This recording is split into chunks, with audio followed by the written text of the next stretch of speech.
Assalamualaikum warahmatullahi wabarakatuh.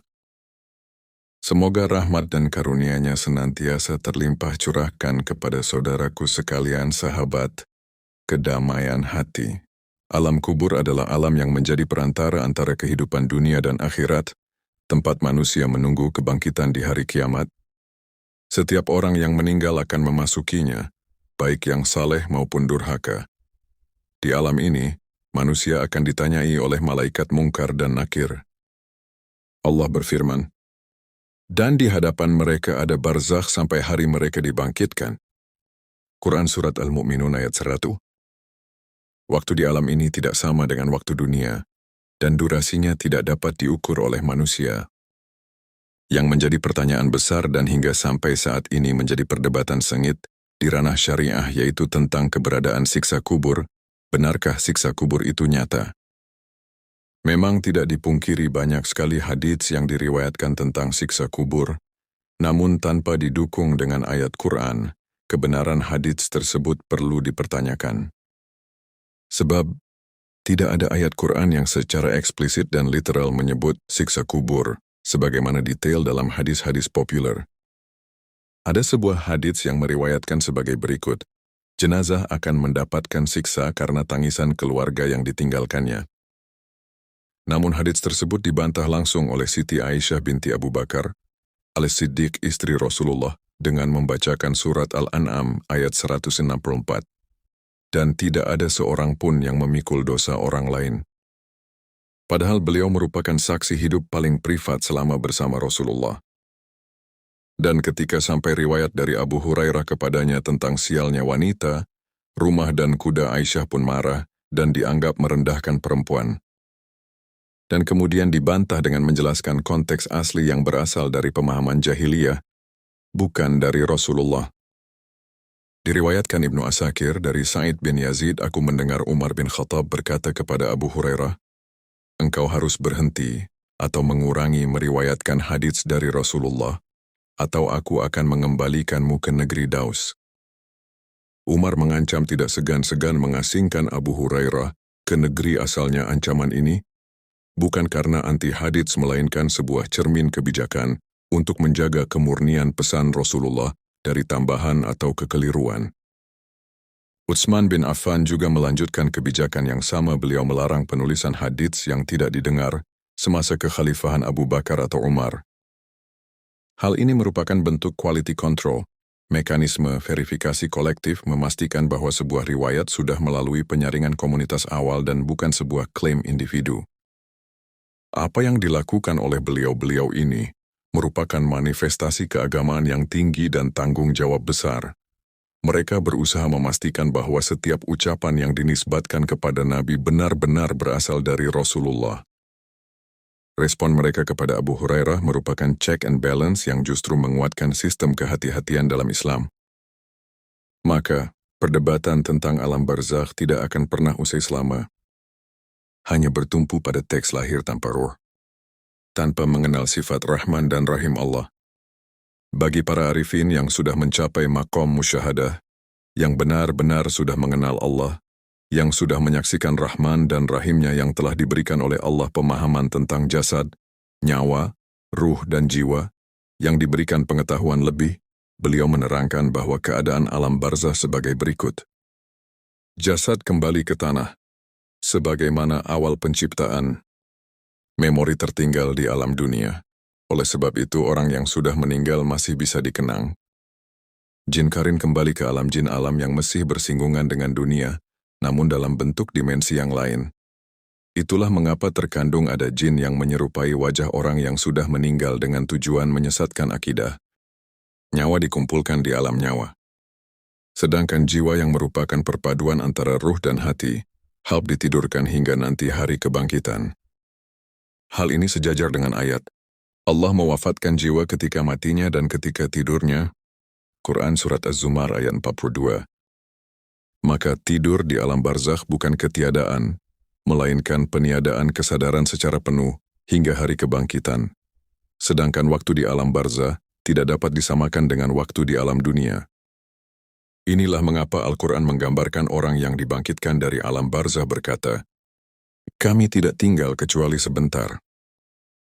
Seperti yang tergambar dalam surat Al-Kahfi bagaimana kisah 3 pemuda yang ditidurkan selama ratusan tahun di dalam goa, dan mereka merasa tidur hanya sekejap. Adapun firman Allah yang menyinggung tentang alam kubur terdapat dalam Quran Surat Ghafir, ayat 45 dan 46. Dan Firaun beserta kaumnya diperlihatkan neraka pada pagi dan petang, dan pada hari terjadinya kiamat. Persoalan siksa kubur dalam perspektif Al-Quran sebagai sumber utama agama tidak menyebutkan secara eksplisit adanya siksa kubur dalam makna hukuman jiwa maupun jasad secara pasti, sebagaimana yang sering digambarkan dalam riwayat populer. Yang disebut adalah ditampakkan neraka pagi dan petang. Bukan disiksa secara fisik, adapun siksa yang hakiki baru terjadi pada hari kiamat, setelah adanya hari hisab. Allah berfirman dalam hadits qudsi, "Rahmatku mendahului murkaku." Dan Allah juga berjanji, "Wahai hamba-hambaku yang melampaui batas terhadap diri mereka sendiri, janganlah kamu berputus asa dari rahmat Allah." Quran Surat Az-Zumar ayat 53. Selama hisab belum ditegakkan, timbangan amal belum ditegakkan, putusan surga dan neraka belum dijatuhkan, maka rahmat Allah masih mendominasi keadaan makhluknya. Allah bahkan masih menyimpan 99 rahmatnya untuk hari akhir, sementara satu rahmat yang diturunkan ke dunia saja telah menciptakan kasih sayang di seluruh makhluk. Makna azab dalam bahasa hakikat tidak selalu berarti hukuman fisik, tetapi bisa berarti tersingkapnya kebenaran yang dulu ditolak. Maka dapat ditarik kesimpulan. Alam barzakh adalah alam penantian, bukan alam hukuman final. Tidak ada nas Quran yang tegas tentang siksa kubur sebagai hisab. Para sahabat sendiri sangat berhati-hati dengan riwayat yang berpotensi bertentangan dengan Quran. Barang siapa belum mengenal Allah, ia sibuk mencari azab dan ia telah menciptakan ketakutannya sendiri. Barang siapa telah mengenal Allah, ia tenang dalam menghadapi kematian, dan mereka menyaksikan rahmat-Nya bekerja pada setiap fase penciptaan. Dan Allah Maha mengetahui hakikat segala sesuatu. Maka wajib diketahui oleh setiap hamba yang berjalan di jalan hakikat, bahwa tidak sepantasnya seorang makhluk menetapkan nasib makhluk lainnya, apakah ia termasuk ahli surga atau ahli neraka. Penetapan semacam itu bukan wilayah manusia, melainkan hak mutlak Allah Subhanahu wa Ta'ala, Tuhan yang Maha mengetahui isi hati, rahasia niat, dan hakikat amal. Allah berfirman, "Sesungguhnya Tuhanmu lebih mengetahui siapa yang tersesat dari jalannya, dan Dia pula yang lebih mengetahui siapa yang mendapat petunjuk." Quran Surat Al-An'am ayat 117. Apa yang tampak oleh manusia hanyalah kulit perbuatan, rupa lahir, dan citra sosial. Sedangkan Allah menilai niat yang tersembunyi, luka batin, ketulusan terdalam yang tak pernah terucap. Dalam pandangan makrifat, surga bukanlah upah matematis dari amal ibadah. Amal adalah adab kehambaan, bukan alat memaksa Tuhan. Rasulullah bersabda, "Tidak ada seorang pun yang masuk surga karena amalnya." Para sahabat bertanya, "Termasuk engkau, wahai Rasulullah?" Beliau menjawab, "Termasuk aku, kecuali jika Allah melimpahkan rahmat-Nya kepadaku." Hadis ini meruntuhkan kesombongan spiritual. Salat tidak memaksa Allah, puasa tidak mengikat Allah. Amal bukan mata uang untuk dijadikan alat tukar surgawi. Semua amal hanyalah tanda penghambaan dan pengabdian, bukan jaminan keselamatan. Rahmat Allah sering turun bukan melalui amal yang besar di mata manusia, melainkan melalui ketulusan yang jujur di mata Allah. Maka tak seorang pun yang tahu kebaikan manakah yang bisa mendatangkan rahmat-Nya. Rasulullah memberikan contoh yang sangat mengguncang logika lahiriah.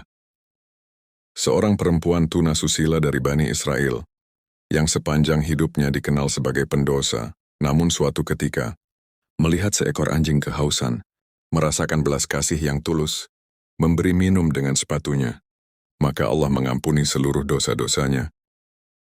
Perhatikan, bukan karena status sosial, bukan karena reputasi ibadah, bukan karena penilaian manusia, melainkan karena kejernihan hati pada satu momen kejujuran batin. Bahaya merasa paling benar. Orang yang paling terancam bukanlah pendosa, melainkan ahli ibadah yang merasa berhak menghakimi. Dalam tasawuf merasa lebih suci dari orang lain, lebih berbahaya daripada dosa lahir, karena ia adalah kesombongan yang disamarkan sebagai ketaatan. Iblis tidak dihancurkan oleh maksiat, melainkan oleh perasaan suci terhadap dirinya sendiri. Seorang arif billah tidak menilai akhir kehidupan manusia, tidak tergesa dalam menyimpulkan, tidak mengurusi kitab catatan orang lain.